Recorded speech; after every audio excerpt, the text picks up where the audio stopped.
Matur Ndara Werhana. Iya Petro. Bagong ora tekan kene ya. Malah marani. Tuwalik aku. Tuwalik piye? Aku kaget iki lho mlayu rono. Bareng ketemu Raja Mala lagi jegagak. Jegagi. Jegagak ora. Petro iya kene. Kula nyumur piadon-adon wonten ing negari Wirata Den mesakake. Mesake piye? Ingkang Raka Ndara Bratasena ingkang Singlon putra ing Pejagalan Iya. dadi jago kasempuhan. Waune Ndara Raja Mala dicuwek nggon Tudha modar. Ya, Gong. Lah kok cemplungke enten swudute sendang. Wah. Monggo sendangane ora apa-apa babar blas. Kepokane wak sapu-sapu. Sing kono sapa? Nek wonten cepluk ning ampuke pol. Ya, Tru? Sendang. Nggih, mapan wonten sapinggiring wanane kok. Sendang cemplunge Ndara Raja Mala banyune umpuk plupuk. Terus Ndara Raja Mala urip meneh. Ayo, amuk Balawa. Wes rame banget. Pendak dipanteni kali Kang Raka Ndara Balawa. Raja Mala cemplunge wonten ing sendang niku urip meneh. Pendak mati cemplungke sendang urip meneh. Sendange ampuh tenan. Mengandung obat ya, Tru? Ya ora ngerti. Perkara mengandung obat aku ora paham ning sendange ampuh tenan. Menakar tak cemplungke kono kok. Ben ngopo? Ben urip. Suwe ora urip Petro. Kekeselen sajae. Heeh. Langsung nganti susah aku. Entuk tak ngecelupke ndase tok, entuk. Kuwi jenenge raut. Ha iya. Petro. Mundak kawanguran dening sapa wae. Moro kowe tak kongkon Petro. Dikongkon pripun? Aku duwe pusaka arane Brama Warastra. Paringaning Wang Bathara Brama. Nggih. Pusaka iki cemplungna sendang. Aku ngerti ento sendang kae dijaga dening sawening prajurit lan saking Purwadyabala. Kepiye nggonmu supaya iso ngapusi arep Purwadyabala sakemah. Kowe bisa mlebu jroning sendang. Lan iso nyemplungake sendang mau untuk cemplungi pusaka ku Petro kang aran Brama Warastra. Waduh. Mbok nek dipanahke mon pripun to? Ora iso dipanahake utawa ora iso nganggo gendhewa, kudu dicemplungake. Yen nganggo gendhewa konangan dening prajurit. Yo Gong yo. Wah, wis. Tugas iki. Heeh. Ya ora kena selak kowe. Sing jeneng kowe karo aku ditepi kewajiban. Terus kon nyamar sebagai apa aku tak takon. Nek nganti konangan niki ndrawasi lho Ndara, sampean dalam rangka napa niku sesinglon setunggal taun teng negara Wirata. Nek nganti konangan prajurit. Wah, ndrawasi lho kae kok Bagong nang kene, kok Petro nang kene. Berarti Pandhawa nang kene nglakoni hukuman 12 taun meneh. Napa boten cilaka? Nganggo jemparing mawon. Wet ngonten malah ndur rampung perkarane niki nek mengke kula karo Petro dadak ketemu sing jaga sendang, mengke nek nganti kula diguyu kali Petro niku ndamel geguyu. Suwe. Ngono ya kok. Mesti aku lho pikir aku tekan ndi. Terus arep golek guyu terus suwe ndang. Iya, ndak suwe. Ndak suwe menane kon dijemparing mawon, Ndara.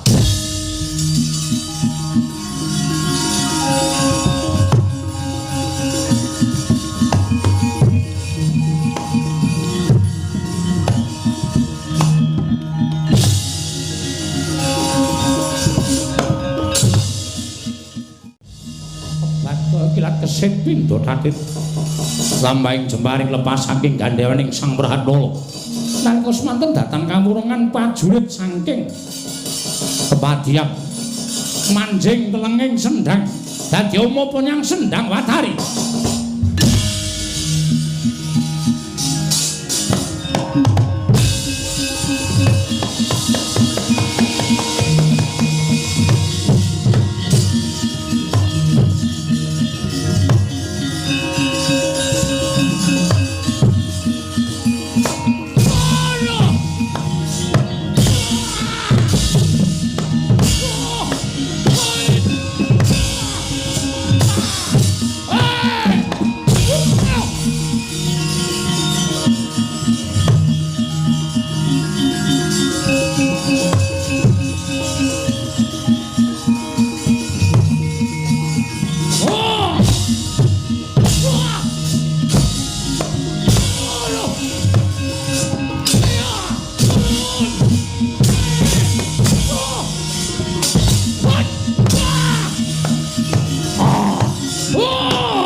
Sendak dening Sangkin Cakarupa parandri mangke dangu datan medal Sang Raja Mala Supiden tuweni ponang sendang katingal ajur kuwandaning Sang Raja Mala anjle kemati Sangkin Cakarupa waduh adhiku Raja Mala aduh adhiku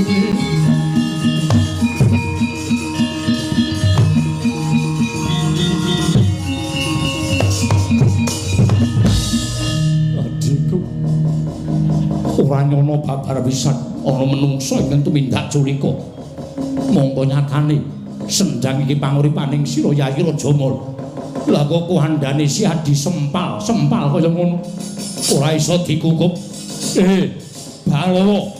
Balawa kowe mateni adiku aja mlayu kowe keparat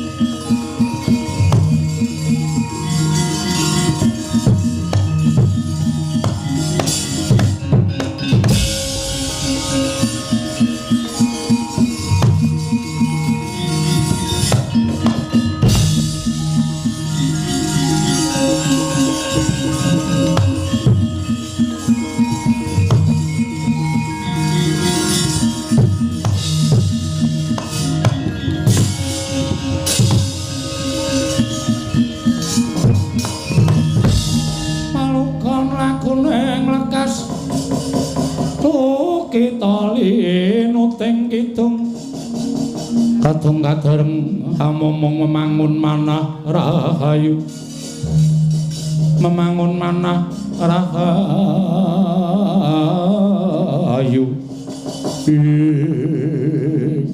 jagat Dewa Bathara ya jagat pangestu ngkara ilang tak kedhepake Balawa mlayu tak oyak mlebu kutha Goro negara Indrata iki sapa ana pawongan lha kok ngadang ning dedalan nyuwun pangapunten Gusti Pati mboten kanthi kasengaja kula dumugi wonten tengahing margi paduka nedheng badhe tindak tuwin lumajar tumuntun kendel sak ngajengipun ingkang abdi pun kangka kowe kangka inggih kasinggihan mekaten pangkat napa nyuwun pangapunten dipun menapak-menapakno kula menika namung jejering abdi kula menika abdi negari ing Wirata kula menika pangkat lurah pasar lurah pasar inggih kasinggihan mekaten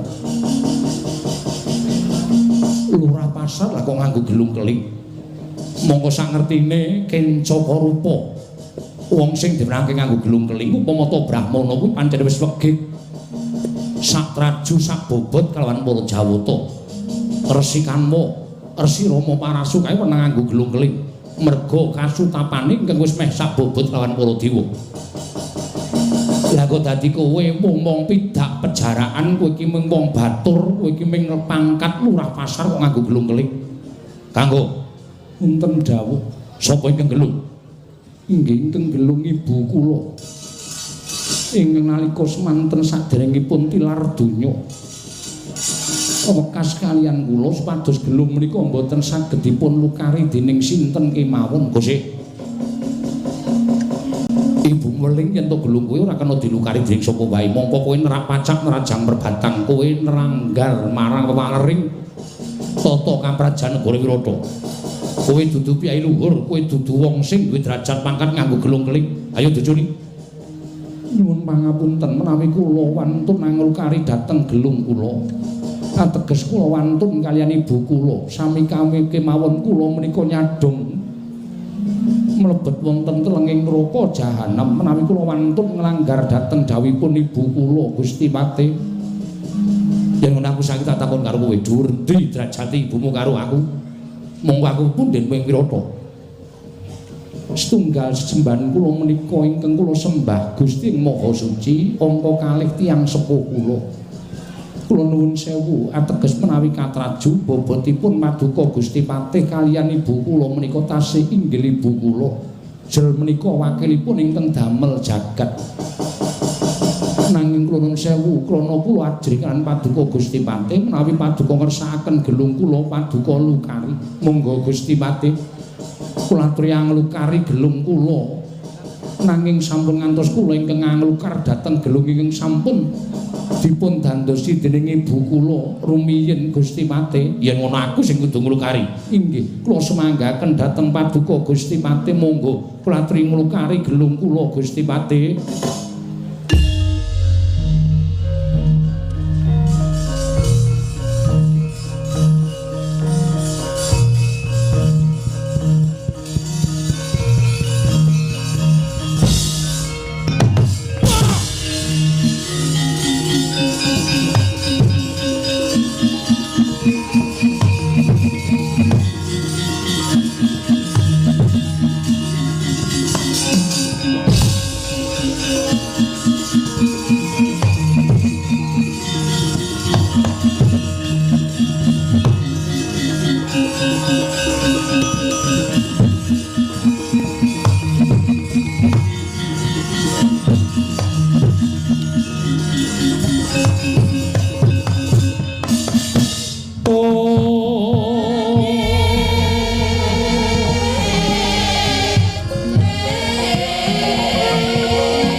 Boten saking pikajengan kula.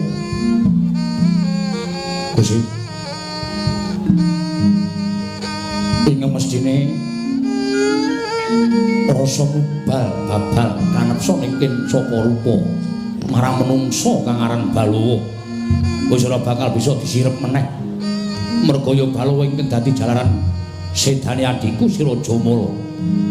Mula tetembungan utang nyawa nyaure ya kudu nyawa nanging lha kok tinemune barang aku weruh marang kahananmu panasing atiku duga kaya dene siram tirta wayu sewindu iki sapa nami kula pun salindri inggih kasinggihan mekaten wong endi kula abdi saking negari Wirata.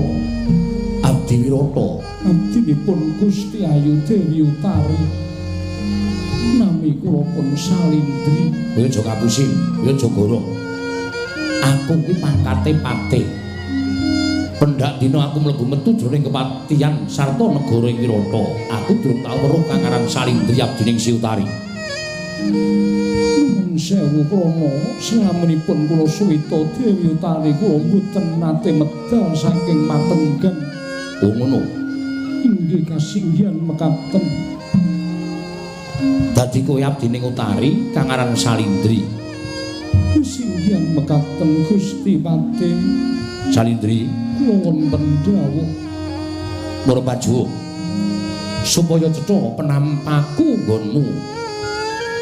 Munjo atur ngarsaning Gusti Pati Kencaka Rupa, aja nganti tumpang suh. Nggonku nampa aturmu, Salindri. Ngestu padha paduka Gusti Pati.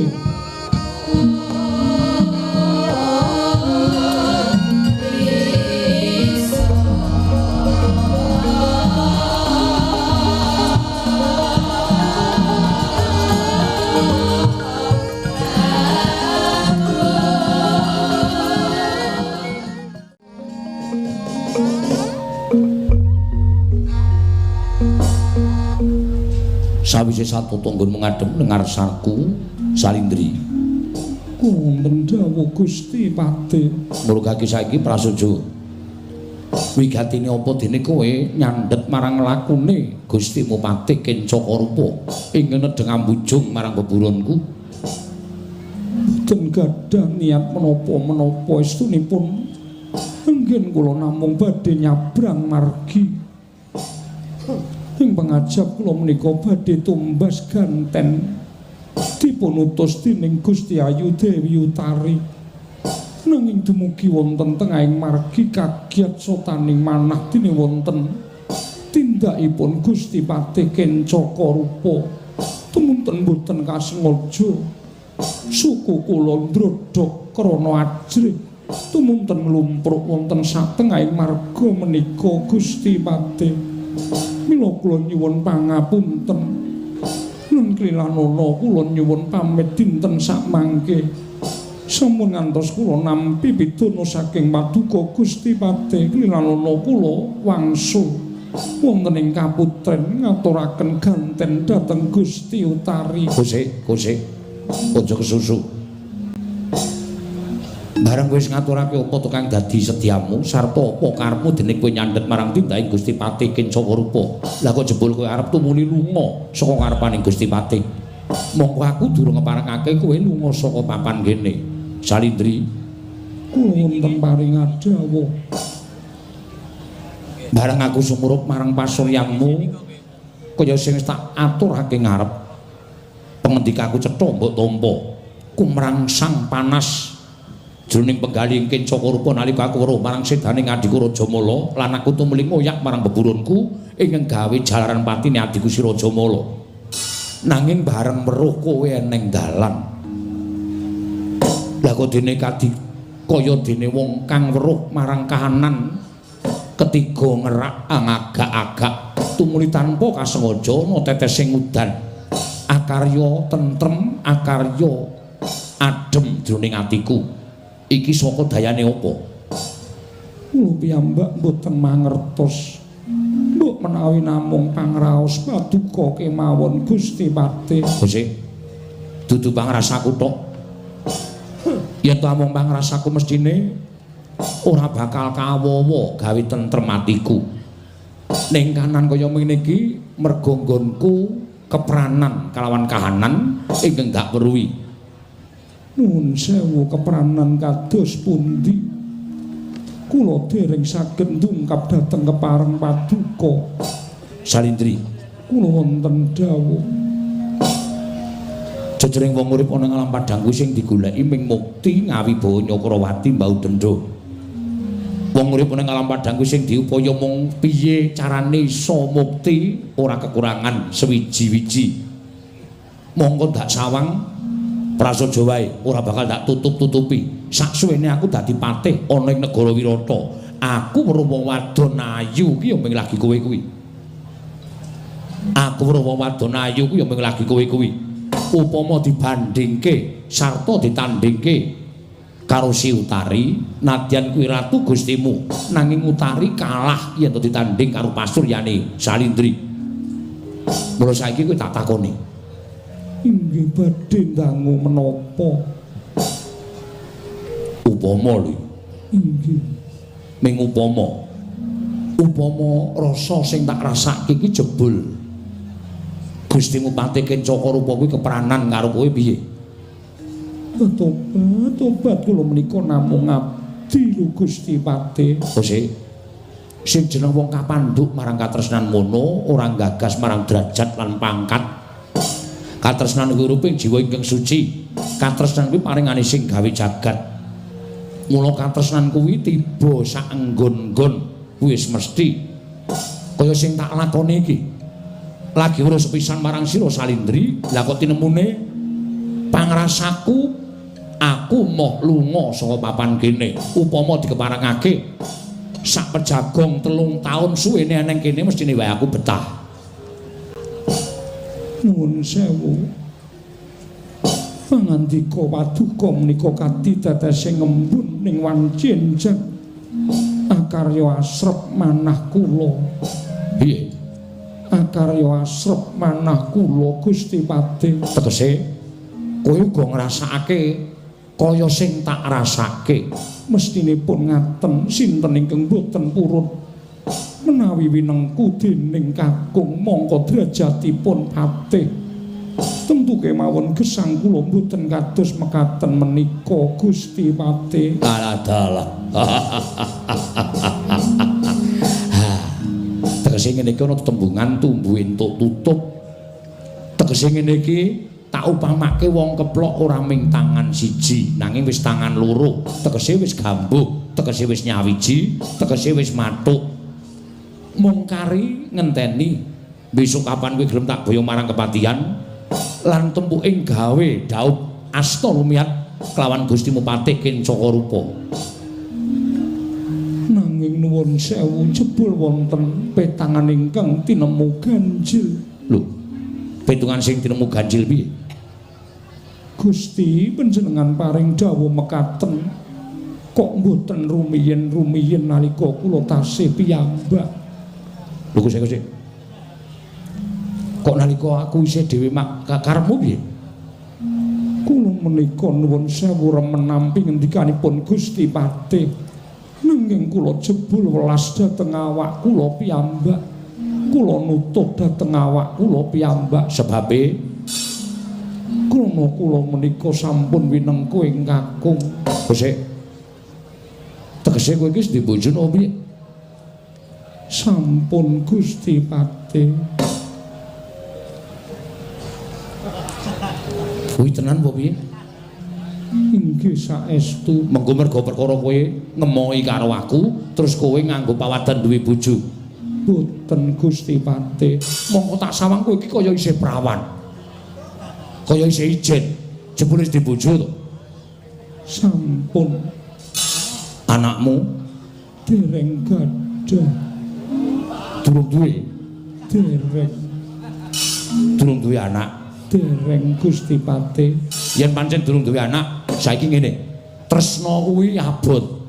Ana wong nyebutake wong tresna kuwi abote kaya wong nyangga bumi. Mula akeh wong sing kepedhotan katresnan tumuli ngentengake karo patine. Mongko nadyan wong sedhela ngene iki sak pejagong karo Salindri, tresnaku wis kandhas tekaning batin. Wis jero nggonku ngrasake rasa tresna karo kowe. Mula saiki tekad-tekatan. Ayo ku tak kanthi ning omahmu, bojomu tak tembunge. Kowe arep tak pek, mengko bojomu njaluk ijolapa, tak ijolane. Yen perlu njaluk negara, tak yasake, tak bedahke negara. Waton bojomu ngiklasake kowe dadi bojoku. Nuwun sewu. Menika ugi mboten saged kelampah. Sebabe bojo kula menika sanes tiyang. lho. Bojomu dudu wong Sanes. Lah apa? Apa kewan? Mergo aku tau tate krungu. Aku tau tate mireng. Pokal gawene wong manca negara ingkang ilang tata kramane ilang tata susilane ilang unggah-ungguhe wekasan padha saresmi karo wujude kewan. Apa kuwi karemamu ya? Mboten. Lah terus ana wong nambus ning akrama kok bojone udu wong kuwi kowe iki kowe sehat to? Inggih. Kula menika ugi petanganipun waras. Lah kok bojomu dudu wong? Bojo kula menika wujuding Gandharwa. Gandharwa. Inggih. Utawi wantah sinebut Gendruwo. Lho. Bojomu ki lelembut lho piye? Kasinggihan mekaten. Semah kula menika ingkang tansah jagi wonten ing pojok beteng kidul wetan negari ing Wirata. Monggo bojo kula menika menawi ngetingalaken dirinipun awakipun piyambak menika wancinipun pendak anggara kasih tuwin sukra kasih Slasa kliwon karo Jemah kliwon. inggih tertemtu lelenggan wonten ing beteng Brijek Kidul wetan negari ing Wirata. Mila menawi paduka wantun nembung dhateng semah kula aturi ngentosi wanci sukra kasih utawi anggara kasih mangke kula aturi rawuh wonten ing pojok beteng panjenengan Gusti Pati badhe pinanggih kaliyan semah kula Gusti Pati. Gunjang ganjing langit kelap-kelap katon lirikin sanging risang mawe gandrung Jagat paisane Bathara Wayaktur jagat. Ila dalah. Lah kok dadi kaya ngene kahanan wong sing kapandhuk marang rasa tresna. Abote jebul kaya sing tak rasake ya. Salindri, wonten dawuh kowe bali kandha karo bojomu. Sesuk wanci Slasa kliwon Jemah kliwon tak enteni nang pojok beteng kidul wetan negara Wirata. Wancine sasampunipun mati ora tri utawi tengah dalu mangke semah kula badhe ketingal sawise Madurati tengah wengi aku prapta ning pojok beteng. Bojomu ora katon kowe tak gelandang ana ing kepatihan tak dadekke garwaning Pati Kincaka Rupa. Nyuwun pamit Gusti Pati.